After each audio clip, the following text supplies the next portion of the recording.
জীবনের কিছু যেহেতু মানে তাপমাত্রা মানে গরম এগুলো থেকে যদি কিছু মানে এগুলো যদি বেশি পেতে চান তাহলে আমার মনে হয় যে আপনি সৌদি আরব প্রবাসী হয়ে যান।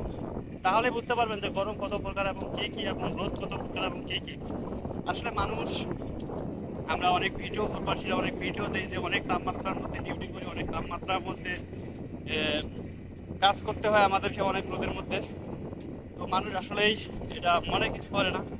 আপনারা সৌদি আরবের আসলে সেলসিয়াসটা লেখে একটু সার্চ করেন যে আজকে কত ডিগ্রি তাপমাত্রা ছিল আজকে সৌদি আরবে। সৌদি আরবে আজকে সর্বোচ্চ 58 থেকে 60 ডিগ্রি সেলসিয়াস তাপমাত্রা চলে।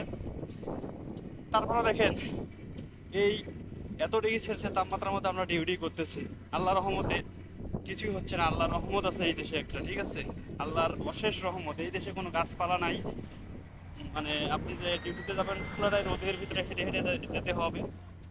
আমি যে ফোনটা দিয়ে ভিডিও করতেছি আমার ফোনটা বর্তমান অনেক পরিমাণ হিট হয়ে গেছে। আমরা যে স্টিলগুলো কাজ করি, যে স্টিলগুলো মনে হয় যে গরম হয়ে থাকে, স্টিলগুলোতে হাত দিলে হাত ফসকা পড়ে যায়, এত পরিমাণ গরম হয়ে থাকে স্টিলগুলো। তাহলে সেই স্টিলগুলো নিয়ে আমরা কাজ করি, অনেক কেয়া কাজ করি, তারপরেও ইনশাল্লাহ আল্লাহ রহমতে সুস্থ থাকি, আল্লাহ আমাদেরকে সুস্থ রাখে।